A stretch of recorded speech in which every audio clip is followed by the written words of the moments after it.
नमस्कार साथियों, मैं हूं सचिन कुमार निगम। स्वागत है आपका आपकी लाइव क्लास। और ये आपका चैप्टर आज जो होगा उसमें करेंगे हम कबड्डी का खेल। अब देखिएगा, इसमें ये चैप्टर आपका हो जाता है 6 यानी कि अध्याय 6 की बात हम कर रहे हैं। और कबड्डी का खेल ये एक लेख है और लेख के माध्यम से आपको समझाया जाएगा। ठीक है, मैं देरी न करते हुए, क्योंकि समय का भी थोड़ा ध्यान रखना पड़ता है। आप लोगों के पास काम बहुत ज़्यादा होता है, इट मीन्स कार्य बहुत ज़्यादा होता है, इसलिए मैं ध्यान में रखता हूँ। कबड्डी का खेल एक लेख है ना। कबड्डी का खेल एक लेख है। ये लेख जो लिखा है उस पर देखिए क्या क्या कहते हैं। स्वस्थ शरीर में ही स्वस्थ मन का निवास होता है। किताबें जहाँ हमें देश दुनिया से परिचित कराती हैं, वहीं खेल से फुर्ती और प्रतिस्पर्धा की सीख देता है। किसी भी खेल को खेलने वाले ही नहीं, उसे देखने वाले भी खेल के दौरान कठिन से कठिन स्थितियों से बाहर निकल के गुर सीखते जाते हैं। फिर कबड्डी तो खेल ही ऐसा है जिसमें बुद्धि और बल दोनों की परीक्षा साथ साथ होती जाती है। तो देखेगा कितना ये एक कितना अच्छे से आपके लिए समझाने वाला है, क्योंकि इससे पहले वाला जो चैप्टर था उसमें भी आपको ये समझाया गया कि आपको अपने स्वास्थ्य के लिए क्या क्या करना चाहिए, क्या क्या नहीं करना चाहिए, किस किस बात पर ध्यान देना चाहिए। ये सबसे महत्वपूर्ण बिंदु रहा था, लेकिन ठीक वैसा ही बिंदु यहाँ पर उसके बाद डाल दिया गया है आपको समझाने के लिए कि कबड्डी आपके लिए कितना महत्वपूर्ण है। ठीक है, आगे बढ़ते हैं। आज विद्यालय में कबड्डी का मैच है। ओ माय गॉड, कितना अच्छा समय है कि आज विद्यालय में कबड्डी का मैच है। सभी विद्यार्थी चर्चा में लगे हुए हैं कि देखें कौन सी टीम विजयी होती है। तो देखिएगा प्यारे बच्चों, आज विद्यालय में कबड्डी का खेल है और आपस में चर्चा हो रही है कि आज जीतेगा कौन। हमें यह देखना है कि आज जीतने वाला कौन है। तो सबसे बढ़िया बात यह आपके सामने आती है, खेल की पूरी तैयारी की जा चुकी थी। घंटी बजते ही सभी विद्यार्थी खेल के मैदान में आ गए। एक समय था कि उस समय घंटी बजाई जाएगी और विद्यार्थियों को वहां पहुंचना पड़ेगा। ठीक समय पर घंटी बजाई गई और विद्यार्थी एकदम मैदान में पहुंच गए हैं। अध्यापक सीटी लिए मैदान में खड़े हो गए। दोनों ही टीमों के खिलाड़ी अपनी अपनी टीम की सफलता के लिए मन ही मन प्रार्थना कर रहे थे। अशोक टीम के खिलाड़ियों की ड्रेस लाल रंग की थी और सिद्धार्थ टीम की नीले रंग की थी। अब देखेंगे यहाँ बहुत अच्छे दो नाम दिए गए हैं, अशोक और सिद्धार्थ दिया गया है आपको यहाँ पर नाम। ठीक है, अशोक एक सम्राट चक्रवर्ती राजा रहे हैं, वो भी बौद्ध धर्म को के अनुयायी रहे हैं, और सिद्धार्थ भी ऐसे ही रहे हैं। ठीक है, और इसके बाद में अध्यापक ने जब देखा कि दोनों टीमों के खिलाड़ी उपस्थित हैं तो उन्होंने सीटी बजा दी। चलिए आप रेडी हैं, मैं सीटी बजाता हूं। सब तैयार हो गए। कुछ इस तरह से वहां पर देखने को मिला। ठीक है, सीटी बजते ही दोनों टीमों के चुने हुए 7 खिलाड़ी अपने अपने पाले में आकर खड़े हो गए। देखिएगा यहां पर हुआ क्या है, सभी खिलाड़ी खेल रहे हैं और इसमें 7 टीम में खिलाड़ी होते हैं। जैसे सीटी बजाई गई है, दोनों खिलाड़ियों ने अपने अपने पाले में पोजीशन ले ली है। ठीक है, आगे बढ़िएगा। दूसरी सीटी बजने पर खिलाड़ी सावधान हो गए। पहले कौन सी टीम खेल शुरू करेगी, इसका निर्णय हो जाने पर खेल आरंभ हो गया। अब देखिएगा यहां पर कौन सी टीम शुरुआत करती है, आरंभ कर दिया गया है उसके द्वारा। अशोक टीम का कप्तान सुरजीत था। वह कबड्डी कबड्डी कहता हुआ सिद्धार्थ टीम के पाले में गया। ओके, देखिएगा आपने देखा होगा, अगर कबड्डी के बारे में सुना भी है और देखा भी है तो आप यही पाएंगे, जब खेलते हैं तो 2 टीमें होती हैं। मान लीजिए एक टीम यहाँ, एक टीम आपके सामने से हो जाती है। 7 खिलाड़ी मेरे 6 खिलाड़ी मेरे दोनों तरफ रहेंगे और एक बीच में रहेगा। कैप्टन उसमें एक होता ही है, सभी टीमों का एक कैप्टन भी होता है। तो जो जाता है दूसरे के पाले की तरफ करता है कबड्डी कबड्डी कबड्डी कबड्डी कबड्डी कबड्डी। तो कुछ इस तरह से ऐसा किया जाता है। तो उसने क्या किया है, यहाँ पर अशोक टीम का कप्तान सुरजीत था। वह कबड्डी कबड्डी कहता सिद्धार्थ टीम के पाले में गया। अब आगे क्या हुआ है, सुरजीत उस टीम के एक खिलाड़ी को छूकर हिरण सा चौकड़ी भरता हुआ अपने पाले में वापस आ गया।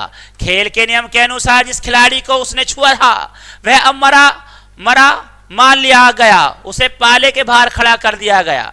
अब देखेगा हुआ क्या है, यहाँ पर सुरजीत उस टीम के एक खिलाड़ी को छूकर हिरण सा चौकड़ी भरता हुआ अपने पाले में वापस आ गया। खेल के नियम के अनुसार जिस खिलाड़ी को उसने छुआ था वह अब मरा मान लिया गया, उसे पाले के बाहर खड़ा कर दिया गया है। जिसको छुआ गया मान लिया तुम मर चुके हो, डेड हो गए हो, आप बाहर निकल जाओ, पाले से उसे बाहर कर दिया गया। बड़ा कमाल का खेल है, खेलना चाहिए आपको भी। ठीक है, इस बार सिद्धार्थ टीम का कप्तान विनोद कबड्डी कबड्डी कहतवा अशोक टीम के पाले में तेजी से गया। उसे अपनी टीम के मरे हुए खिलाड़ी को जिलाना था। अशोक टीम के खिलाड़ी ने किनारे किनारे भागकर एक गोल घेरा सा बना लिया। विनोद ने बहुत कोशिश की पर विरोधी टीम के किसी खिलाड़ी को छू नहीं सका।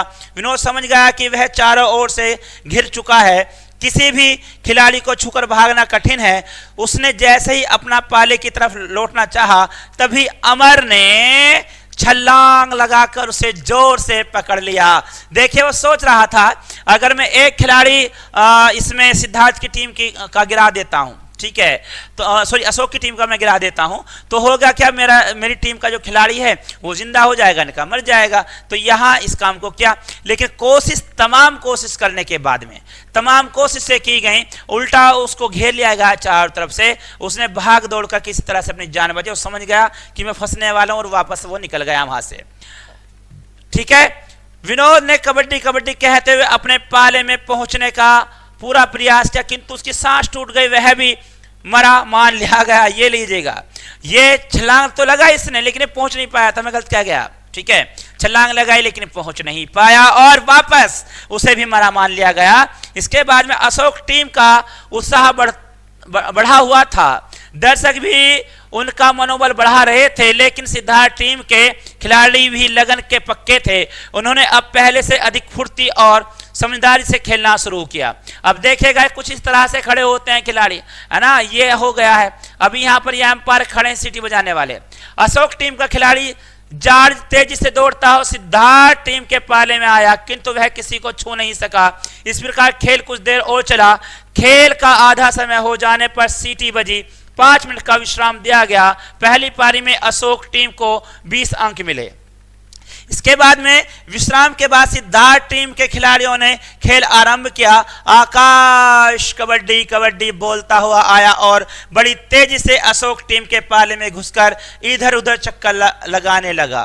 कभी अपने हाथों को आगे बढ़ाता तो कभी पांव को, उसी उछल कूद में वह सलीम को छूकर तेजी से अपने पाले में आ गया। सलीम को भी मरा मानकर पाले के बाहर खड़ा कर दिया गया। जिसे छुआ जा रहा था वो ही मारा जा रहा था। देखिए यहाँ एकदम अलग ही खेल खेलने को मिल रहा है। ठीक है, टीम यहाँ पर अशोक की टीम 20 अंक के साथ थी और उसके बाद में जब विश्राम के बाद आई 5 मिनट का उन्हें पावर मैप दिया गया, उसके बाद में उन्होंने एक को फिर से गिरा दिया और इसी के साथ उनकी टीम में अब 4 खिलाड़ी बचे, 3 मर चुके हैं और अभी यहाँ पर 7 के 7 बाकी हैं। अशोक टीम के खिलाड़ी में थोड़ी घबराहट हुई, बस इस बार सतीश की बारी थी। वह छलांग मारते हुए सिद्धार्थ टीम के पाले में घुसा। पलक झपते ही उसने झपटा मारा और संदीप को छू लिया। देखे जिसको लेकर के वो घबरा रहे थे, जिसको लेकर के वो घबरा रहे थे, उसी ने क्या क्या वहां गया और छलांग लगाई और बड़ी आसानी से उसे छू लिया। ठीक है, उसने जैसे ही संदीप को छुआ अन्य खिलाड़ियों ने उसे घेर कर पकड़ लिया।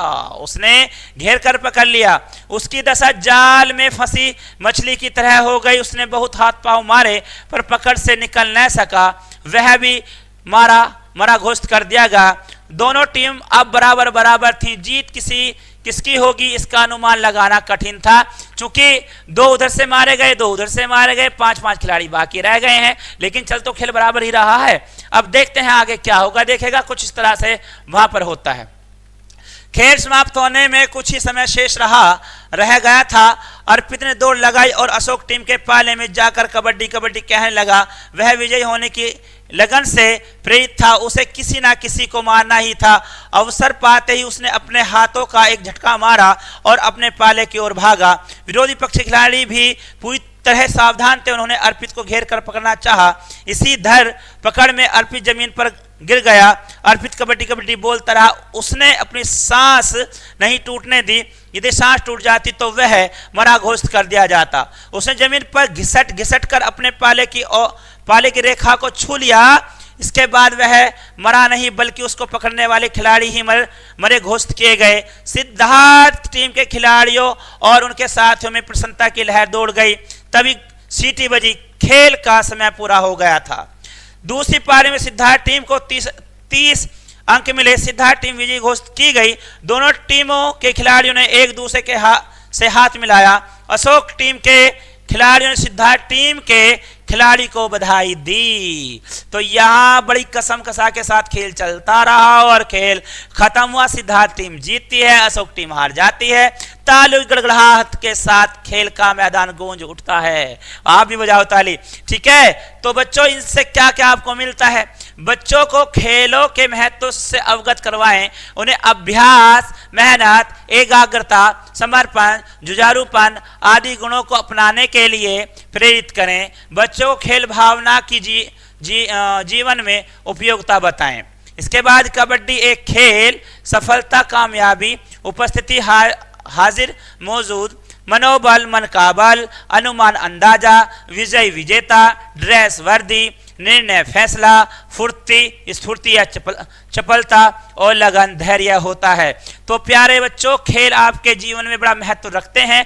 खेल आपको खेलने चाहिए, जिससे आपके अंदर फुर्ती आती है, आपका शरीर स्वस्थ रहता है और आप हमेशा प्रसन्न रहते हैं। तो मेरे प्यारे बच्चों, साथियों और आने वाले हमारे देश के भविष्य, आप भी खेल खेला करें, लेकिन समय निकाल कर। हमेशा खेलना भी स्वास्थ्य के लिए अच्छा नहीं होता। इसी के साथ मैं सचिन कुमार निगम लेता हूं आपसे विदा। मिलते हैं अगली क्लास में, तब तक के लिए good day, good luck, good bye, जय हिंद।